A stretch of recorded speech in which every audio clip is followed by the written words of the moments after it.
Hey guys, Wolvie here with a spoiler version of this very book, and you kind of probably have guessed it, I will be providing spoilers for this book, and I will. Before I go into that, I want to say with this book in some ways is a bit superior to the writing of the show up to volume 6, and I kind of put it off. Did the cutoff there because Volume 7 is slated to premiere later on this year, even though the date, which is the 2nd of November, that date is to be taken with a grain of salt because they could push it up, they could delay it. So we shall see. So again, this has spoilers. If you have yet to read the book and you want to know what's going on, I suggest you get away from this video in 3, 2, 1, bingo. So anyway, with this book, the one thing that kind of caught my eye the most is a potential love triangle between Coco, Velvet, and Yatsuhashi.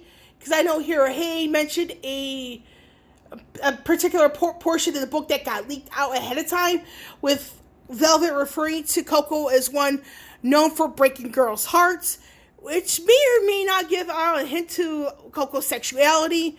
I wouldn't be surprised what it is in the end of the day, because the way things are written are the things that are written, and I respect that. I just don't like things that are forced and rushed.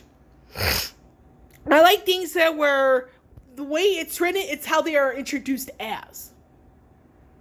So anyway, we got that whole bit. So like I said, I do feel there is a potential love triangle between Coco, Velvet, and Yatsuhashi. But yeah, like I said, I take that with a grain of salt above everything, only because it's like we don't know what's going to go on after that, after the end of this particular book. Now, that Kaido Dan, he did bring up there's going to be another book that follows this. It's just a matter if it's going to be more Team Coffee and not so much Team RWBY, but again, we shall see.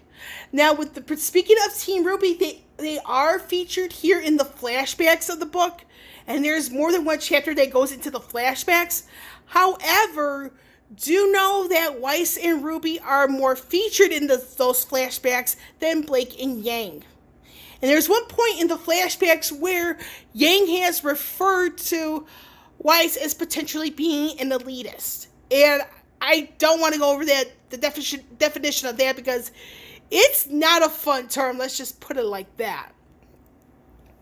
So with the thing is, when Blake referred to Weiss as a potential elitist, I had to think. I cannot help but think, was Yang being influenced by Blake already, and not necessarily in a good way? And I have to ask that, because of Volume 5, Chapter 7, where Yang says to the group at the time, "No more lies, no more half-truths." And then you have RWBY, being very forgiving, all that stuff, especially Volume 6, where she defended Oscar, without question. That's just, to put it like that. So, there's going to be a lot of questions. I do feel that in the sense of the show, I do feel some of those is going to come back in Volume 7 or somewhere in the Alice arc post Volume 7. So, yeah. So, I will also say that here in another spoiler, Sun actually shows up in the book, but towards the very end. And I like how, when it comes to this, the ending of the book, where certain people, they have to face the mistakes from the past in order to not prevent them in the present. And I do think that where the ending of the book is pretty much after Sun leaves Mistral to head back to Vacchio.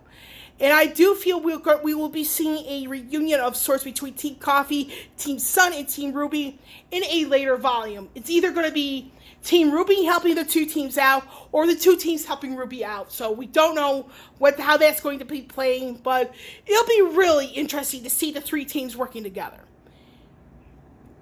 So, I wish this was a little bit longer, but I really do have to cut it off here, because partially it's because I'm going to be rereading this. but also it's kind of late here, and I mean, it's going to be not too long before I hit the sack, and I will end it on that.